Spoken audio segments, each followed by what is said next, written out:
আমরা জানি শিক্ষা কাঠামোদের তিনটি অংশীজন ওতপ্রোতভাবে জড়িত: শিক্ষক, শিক্ষার্থী এবং অভিভাবক। এই তিন শ্রেণীর মৌলিক প্রত্যাশার জায়গাও এক ও অভিন্ন, তা হলো গুণগত শিক্ষা।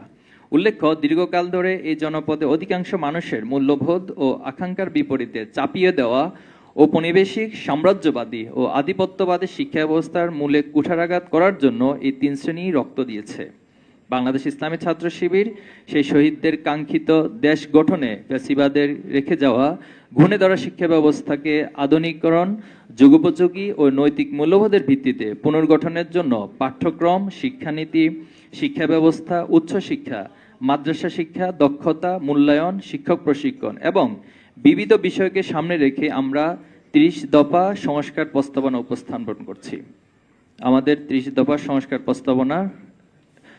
প্রস্তাবনা ১, অন্তর্ভুক্তিমূলক শিক্ষা কমিশন গঠন। সর্বজন শ্রদ্ধেয় শিক্ষাবিদ, গবেষক, আলেম সমাজের প্রতিনিধি, ছাত্র প্রতিনিধি এবং নীতি নির্ধারকদের নিয়ে একটি অন্তর্ভুক্তিমূলক স্বাধীন শিক্ষা কমিশন গঠন করতে হবে। গবেষণা ও মূল্যায়নের মাধ্যমে বাংলাদেশের শিক্ষার বর্তমান অবস্থার বিশ্লেষণ করে শিক্ষা ব্যবস্থার উপর একটি প্রতিবেদন প্রকাশ এবং নতুন শিক্ষানীতি প্রণয়ন করার জন্য জুলাই অভ্যুত্থানের মূল স্পিরিটকে ধারণ করে শিক্ষানীতি প্রণয়ন করতে হবে। সংস্কার প্রস্তাবনা ২, জুলাই অভ্যুত্থানকে পাঠ্যসূচিতে অন্তর্ভুক্তিকরণ। বাংলাদেশের ইতিহাস ভিত্তিক সকল পাঠ্যসূচিতে জাতির গুরুত্বপূর্ণ ঘটনাসমূহের পাশাপাশি জুলাই অভ্যুত্থানের মতো ঐতিহাসিক ঘটনাকে অবশ্যই অন্তর্ভুক্ত করতে হবে। একই সঙ্গে দেশে সংগঠিত মানবাধিকার লঙ্ঘনের ঘটনাগুলো ইতিহাসের অংশ হিসেবে শিক্ষার্থীদের সামনে তুলে ধরতে হবে, যেন তারা সত্য ন্যায়ের প্রতি সচেতন, মানবিক, দায়িত্বশীল নাগরিক হিসেবে গড়ে উঠতে পারে। সংস্কার প্রস্তাবনা ৩, ইসলামী মূল্যবোধ ও নৈতিকতা সমন্বিত আধুনিক শিক্ষাক্রম প্রণয়ন। শিক্ষার্থীদের মধ্যে জাতীয় চেতনা, ধর্মীয় মূল্যবোধ, নৈতিকতা, দেশপ্রেম, সৃজনশীলতা, গঠনমূলক চিন্তা ও সমস্যা সমাধানের দক্ষতা বাড়ানোর উপর গুরুত্ব দিয়ে যুগোপযোগী শিক্ষাক্রম ও পাঠ্যক্রম প্রণয়ন করতে হবে। জাতীয় শিক্ষা ব্যবস্থায় সকল স্তরে ফান্ডামেন্টালস অফ রিলিজিয়ন বিষয় বাধ্যতামূলক করতে হবে। শিক্ষার্থীদের মধ্যে উত্তম চরিত্র ও দায়িত্বশীল নাগরিক গঠন, গণতন্ত্র, মানবাধিকার ও সমাজের প্রতি দায়বদ্ধতার বিষয়ে সচেতনতা বৃদ্ধির জন্য ইসলামী মূল্যবোধ, নৈতিক ও মানবিক শিক্ষাকে পাঠ্যক্রমের অবিচ্ছেদ্য অংশ হিসেবে অন্তর্ভুক্ত করতে হবে। সংস্কার প্রস্তাবনা ৪, বহুমাত্রিক মূল্যবোধের বিকাশ। পাশ্চাত্যের অনুকরণে একমাত্রিক মূল্যবোধহীন শিক্ষা ব্যবস্থার পরিবর্তে বাংলাদেশের বহুমাত্রিক সমাজের মূল্যবোধ বিকাশ ঘটে এমন শিক্ষাক্রম সাজানো প্রয়োজন। নিজস্ব ভাষা, নিজস্ব সংস্কৃতি, আঞ্চলিক ও ঐতিহাসিক ও ধর্মীয় আচার ও মূল্যবোধকে পাঠ্যক্রমে এবং শিক্ষা প্রতিষ্ঠানে গুরুত্ব সহকারে উপস্থাপন করা আমাদের নিজস্ব মূল্যবোধের বিকাশ শক্তিশালী জাতীয় চেতনার উন্মেষ ঘটাবে। এজন্য পাল আমল থেকে সুলতানি বাংলা, ব্রিটিশ বাংলার ঐতিহাসিক প্রেক্ষাপট, জীবনাচরণ, কৃষি, বাণিজ্য, নগরায়ন ইত্যাদি তুলে ধরে এমন পাঠ্যপুস্তক আবশ্যক। সংস্কার প্রস্তাবনা ৫, বিজ্ঞান, প্রযুক্তি, প্রকৌশল ও গণিত শিক্ষায় স্টেমকে অগ্রাধিকার প্রদান। চতুর্থ বিপ্লব 4IR উপযোগী স্টেম, বিজ্ঞান, প্রযুক্তি, প্রকৌশল ও গণিত শিক্ষাকে সর্বোচ্চ গুরুত্ব দিয়ে প্রযুক্তি নির্ভর, উদ্ভাবনমূলক ও গবেষণা ভিত্তিক পাঠ্যক্রম প্রণয়ন করতে হবে। বৈশ্বিক প্রতিযোগিতার অংশ নিতে হলে স্টেম শিক্ষার সম্প্রসারণ, আকর্ষণীয় পাঠ্যক্রম, প্রযুক্তি নির্ভর প্রশিক্ষণ ব্যবস্থা, শিক্ষার্থীদের উদ্ভাবনী দক্ষতা, প্রযুক্তি সচেতনতা ও বিজ্ঞান ভিত্তিক জ্ঞান অপরিহার্য। এছাড়া বিশ্ববিদ্যালয় পর্যায়ে পদার্থবিজ্ঞান, গণিত, রসায়নের মতো মৌলিক বিষয়গুলোকে আন্তর্জাতিক মানে উন্নীত করতে হবে। পাশাপাশি মৌলিক বিভাগগুলোতে পর্যাপ্ত পরিমাণ আন্তর্জাতিক মানের শিক্ষক ও গবেষক নিযুক্ত করতে হবে। সংস্কার প্রস্তাবনা ৬, ভাষা শিক্ষা সংক্রান্ত। জাতীয় শিক্ষাক্রমে অবশ্যই বাংলা, ইংরেজি, আরবি উপজাতিদের এবং ভিন্ন ধর্মাবলম্বীদের জন্য তাদের পছন্দ অনুযায়ী ভাষা, অন্তত 3টি ভাষা শিক্ষা বাধ্যতামূলক করতে হবে। এই পৃথিবীর অন্যান্য গুরুত্বপূর্ণ ভাষা যেমন চাইনিজ, জাপানিজ, স্প্যানিশ, জার্মান ইত্যাদি ভাষা শিক্ষার ক্ষেত্রে উৎসাহিত করতে হবে। শিক্ষার মান উন্নয়ন, বৈশ্বিক যোগাযোগ দক্ষতা বৃদ্ধি, সাংস্কৃতিক সমঝোতা, আন্তর্জাতিক শ্রমবাজারে অংশগ্রহণ, উচ্চশিক্ষা ও কূটনৈতিক সক্ষমতা অর্জনের জন্য শিক্ষার্থীদের মাতৃভাষা বাংলা, আন্তর্জাতিক ভাষা ইংরেজি এবং ইসলামীয় মধ্যপ্রাচ্য ভিত্তিক যোগাযোগের জন্য গুরুত্বপূর্ণ আরবি ভাষা দক্ষ করে গড়ে তুলতে হবে। ইংরেজি, আরবি ভাষার দক্ষ শিক্ষকের সংকট দূর করতে প্রয়োজনীয় পদক্ষেপ গ্রহণ করতে হবে। ভাষা শিক্ষায় শুধু পঠন পাঠন নয়, বরং শ্রবণ, কথন, দক্ষতা উন্নয়নের উপর জোর দিতে হবে, যাতে শিক্ষার্থীরা বাস্তব জীবনে কার্যকর ভাষা দক্ষতা অর্জন করতে পারে। সংস্কার প্রস্তাবনা 7, সামরিক ও শারীরিক শিক্ষা নিশ্চিতকরণ। শিক্ষা কারিকুলামে নির্দিষ্ট শ্রেণীর শিক্ষার্থীদের জন্য সামরিক প্রশিক্ষণের ব্যবস্থা থাকতে হবে, যা শারীরিক শিক্ষা শিক্ষার্থীদের শারীরিক সুস্থতা, শৃঙ্খলা, আত্মবিশ্বাস ও দলগত কাজের দক্ষতা বৃদ্ধি করবে এবং তাদের সামগ্রিক ব্যক্তির উন্নয়ন ও আত্মরক্ষায় সহায়ক হবে। এক্ষেত্রে সামরিক বাহিনীর সাথে বিভিন্ন স্তরের শিক্ষা প্রতিষ্ঠানগুলো সহযোগিতামূলক সম্পর্ক বৃদ্ধি করতে হবে। সংস্কার প্রস্তাবনা 8, শিক্ষা বাজেট অগ্রাধিকার সংক্রান্ত। শিক্ষা বাজেটকে জিডিপি ন্যূনতম 6% বৃদ্ধি করতে হবে, যা গবেষণা, অবকাঠামো উন্নয়ন ও প্রযুক্তির জন্য ব্যবহার করা হবে। শিক্ষা খাতে 20% বাজেট বরাদ্দ নিশ্চিত করতে হবে এবং বরাদ্দকৃত বাজেটের অর্থ পরিকল্পিতভাবে গবেষণা ও অবকাঠামোগত উন্নয়নের কাজে ব্যবহার করতে হবে। আমাদের বর্তমান ডেমোগ্রাফিক ডিভিডেন্ড বেশি, যার ফলে আমরা চাইলে এই সুবিধা কাজে লাগিয়ে দক্ষ ও যোগ্য সুনাগরিক তৈরি করতে পারবো। সংস্কার প্রস্তাবনা 9, শিশুদের জন্য আনন্দদায়ক স্কুলিং পদক্ষেপ। প্রাথমিক ও মাধ্যমিক শিক্ষা প্রতিষ্ঠান থেকে ঝরে পড়া রোধে কার্যকরী ব্যবস্থা গ্রহণ করতে হবে। বিশেষত শিশুদের জন্য স্কুল ফিডিং প্রকল্প সম্প্রসারণ, আর্থিক সহায়তা, খেলাধুলার উপযুক্ত পরিবেশ নিশ্চিতকরণ এবং অনগ্রসর অঞ্চলগুলোতে ইনসেন্টিভ প্যাকেজ, উচ্চ বেতন, বাড়ি ভাড়া, পরিবহন ভাতা দিয়ে শিক্ষক নিয়োগ করতে হবে। সংস্কার প্রস্তাবনা 10, উচ্চ মাধ্যমিক পর্যন্ত বাধ্যতামূলক ও অবৈতনিক শিক্ষা আইন প্রণয়ন। শিক্ষার সার্বজনীনতা নিশ্চিত করতে উচ্চ মাধ্যমিক স্তর পর্যন্ত শিক্ষা বাধ্যতামূলক করা আবশ্যক। কারণ ব্যানবেজ অনুযায়ী 2022 সালে ষষ্ঠ থেকে দশম শ্রেণীতে ঝরে পড়া শিক্ষার্থীর হার ছিল প্রায় 31%। সরকারি অর্থায়ন ও আইনগত বাধ্যবাধকতা ছাড়া এই সংকট নিরসন সম্ভব নয়। 1990 সালে প্রাথমিক শিক্ষা বাধ্যতামূলক করা হয়েছিল, কিন্তু দুঃখজনক হলো সত্য, 35 বছর হতে চললেও সেটি উচ্চ মাধ্যমিক পর্যন্ত উন্নীত হয়নি, যা জাতি হিসেবে শিক্ষার প্রতি আমাদের উদাসীনতার বহিঃপ্রকাশ। অন্যদিকে প্রথম শ্রেণী থেকে পর্যায়ক্রমে অষ্টম শ্রেণী পর্যন্ত অবৈতনিক শিক্ষা বিদ্যমান রয়েছে, সেটিকে খুব দ্রুত পর্যায়ক্রমে দ্বাদশ শ্রেণী পর্যন্ত উন্নীত করতে হবে।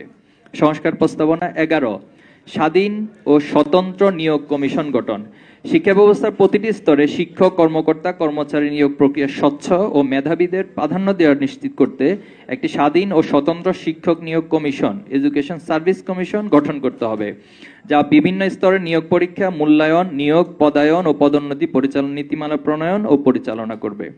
এর অধীনে শিক্ষক, কর্মকর্তা, কর্মচারীদের জন্য আলাদা পে স্কেল ঘোষণা করতে হবে। সকল স্তরে শিক্ষা প্রতিষ্ঠানের প্রধানদের জন্য স্বীকৃত বিশ্ববিদ্যালয় থেকে এডুকেশনাল ম্যানেজমেন্ট অ্যান্ড লিডারশিপ বিষয়ে ডিগ্রি অর্জন বাধ্যতামূলক করতে হবে এবং যোগ্য ব্যক্তিদেরকে নিয়োগ প্রদান করতে হবে। সংস্কার প্রস্তাবনা 12, নারী শিক্ষার প্রসারে উপযুক্ত পরিবেশ নিশ্চিতকরণ।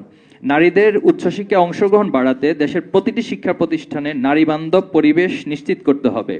শিক্ষা ব্যবস্থায় আধুনিক ও কারিগরি শিক্ষার সুযোগ নারীদের জন্য সমানভাবে সম্প্রসারিত করতে হবে, যাতে তারা বর্তমান যুগের চাহিদা অনুযায়ী দক্ষতা অর্জন করতে পারে। নিরাপদ ক্যাম্পাস, আবাসন, স্বাস্থ্যসেবা, মাতৃত্বকালীন ছুটি, উপবৃত্তি ও তথ্য প্রযুক্তির সুবিধা নিশ্চিত করে একটি উৎসাহব্যঞ্জক ও সমতাভিত্তিক শিক্ষার পরিবেশ নারীদের জন্য গড়ে তুলতে হবে। সংস্কার প্রস্তাবনা 13, শিক্ষা আইন প্রণয়ন ও বাস্তবায়ন।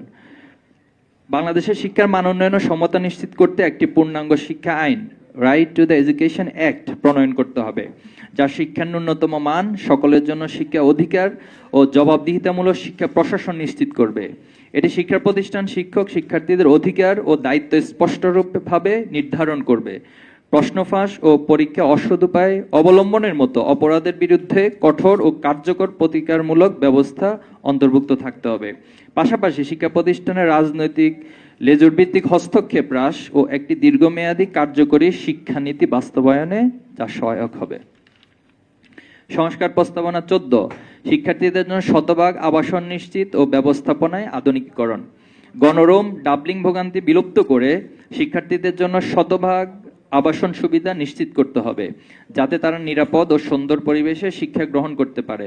হল ব্যবস্থাপনায় গুণগত মান নিশ্চিত করতে আধুনিক ব্যবস্থাপনা মডেলের ভিত্তিতে পরিচালনার দায়িত্ব নির্ধারণের সময়ের জন্য উপযুক্ত ও জবাবদিহিতামূলক কর্তৃপক্ষের হাতে প্রদান করতে হবে। এতে করে হলের সেবা, পরিবেশ ও অবকাঠামোগত মান উন্নয়ন ঘটবে। সংস্কার প্রস্তাবনা 15, মানসিক স্বাস্থ্যসেবা ও কাউন্সেলিং ব্যবস্থা নিশ্চিতকরণ। শিক্ষা প্রতিষ্ঠানগুলোতে পর্যাপ্ত কাউন্সেলিং এর ব্যবস্থা করতে হবে। প্রতিটি বিদ্যালয়, কলেজ, বিশ্ববিদ্যালয় কাউন্সেলিং সেন্টার বাধ্যতামূলক করতে হবে। শিক্ষার্থীদের জন্য মানসিক স্বাস্থ্য নীতিমালা, মেন্টাল হেলথ পলিসি আপডেট করতে হবে এবং সেই সাথে যথাযথ বাস্তবায়ন করতে হবে। পাশাপাশি শিক্ষকদের জন্য মেন্টাল হেলথ ফার্স্ট এড প্রশিক্ষণ বাধ্যতামূলক করতে হবে। সংস্কার প্রস্তাবনা 16, শিক্ষার্থী বান্ধব শিক্ষাঙ্গন বাস্তবায়ন। বুলিং, র্যাগিং, গেস্টরুম কালচারের বিরুদ্ধে কঠোর নীতিমালা ও কাউন্সেলিং এর ব্যবস্থা মাধ্যমে শিক্ষাঙ্গনে সহিংসতা ও ভীতির সংস্কৃতি নির্মূল করতে হবে।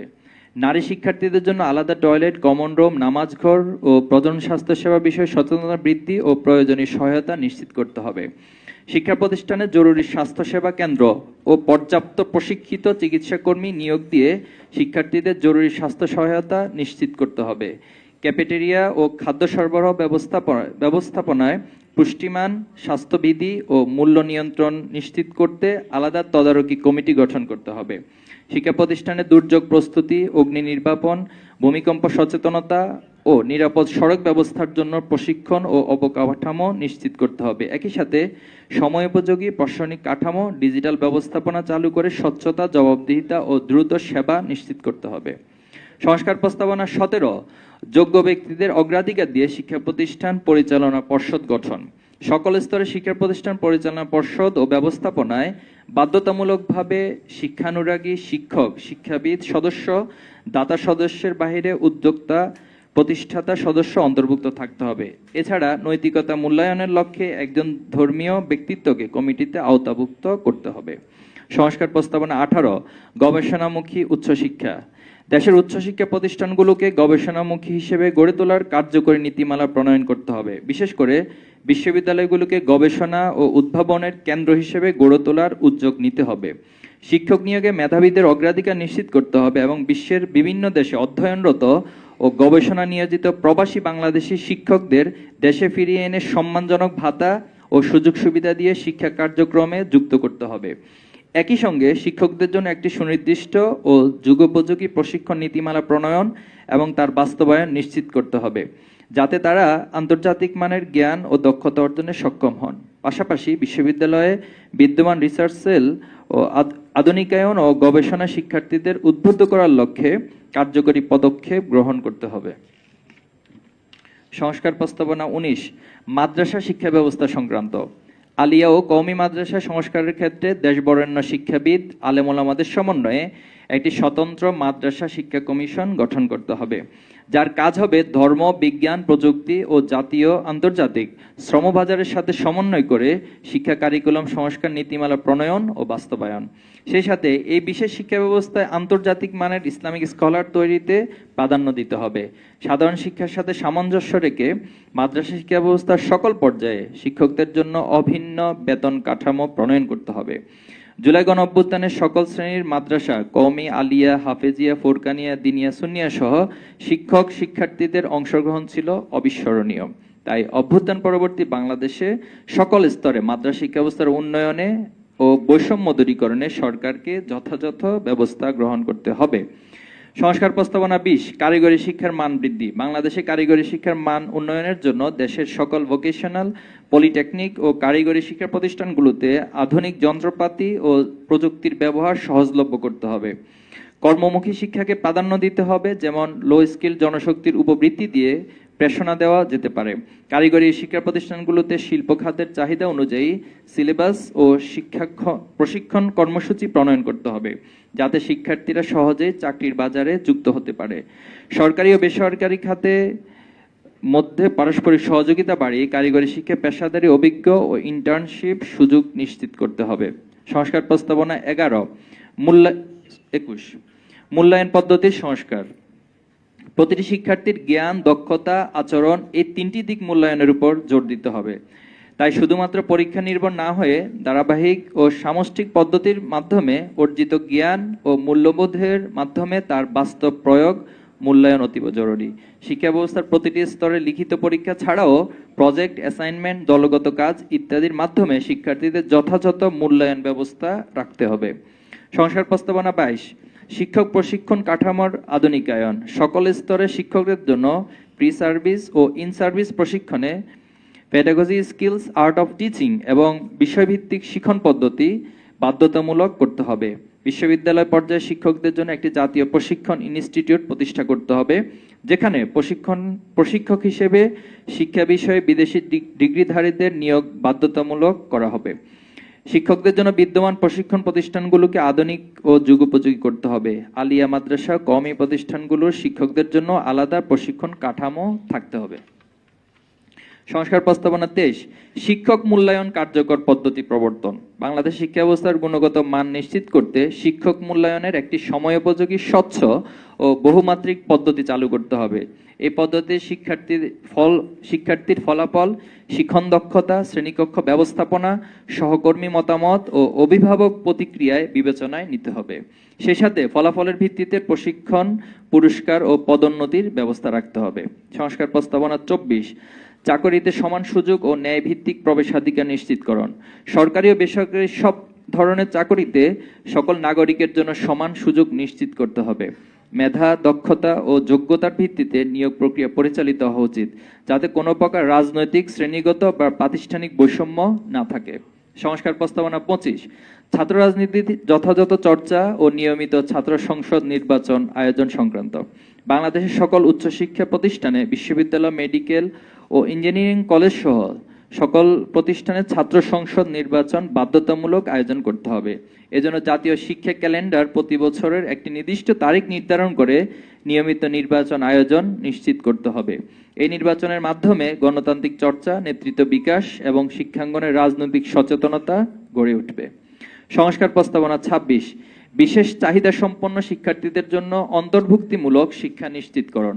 সকল শিক্ষা প্রতিষ্ঠানে বিশেষ চাহিদা সম্পন্ন শিক্ষার্থীদের জন্য অন্তর্ভুক্তিমূলক শিক্ষা নিশ্চিত করতে র্যাম্প, ব্রেইল বই, শ্রবণ সহায়ক যন্ত্র ইত্যাদি নিশ্চিত করতে হবে। বিশেষ চাহিদা সম্পন্ন শিক্ষার্থীদের জন্য প্রশিক্ষিত শিক্ষক নিয়োগ ও বিদ্যমান শিক্ষকদের প্রশিক্ষণ প্রদান করতে হবে। এর পাশাপাশি সম্পর্কিত বিদ্যমান নীতিমালা রিভিউ এবং এর বাস্তবায়ন নিশ্চিত করতে হবে। সংস্কার প্রস্তাবনা 27, পথশিশু ও সুবিধাবঞ্চিত শিশুদের মূলধারা শিক্ষায় অন্তর্ভুক্তিকরণ। পথশিশু, অভিভাবকহীন, ভবঘুরে বেদে শিশুদের এবং সুবিধাবঞ্চিত জনগোষ্ঠীকে দ্রুততম সময়ে সাক্ষরতার আওতায় আনতে হবে। এজন্য সরকারি পৃষ্ঠপোষকতা ও অর্থায়নে বিশেষ শিক্ষা প্রতিষ্ঠান গড়ে তুলতে হবে এবং তাদের মূলধারার শিক্ষা ব্যবস্থার অন্তর্ভুক্ত করার কার্যকর ব্যবস্থা গ্রহণ করতে হবে। জুলাই অভ্যুত্থানে এই সকল মানুষদের অবদান অনস্বীকার্য। সংস্কার প্রস্তাবনা 28, কর্মসংস্থান সুযোগ সৃষ্টি করে বেকারত্ব হ্রাস।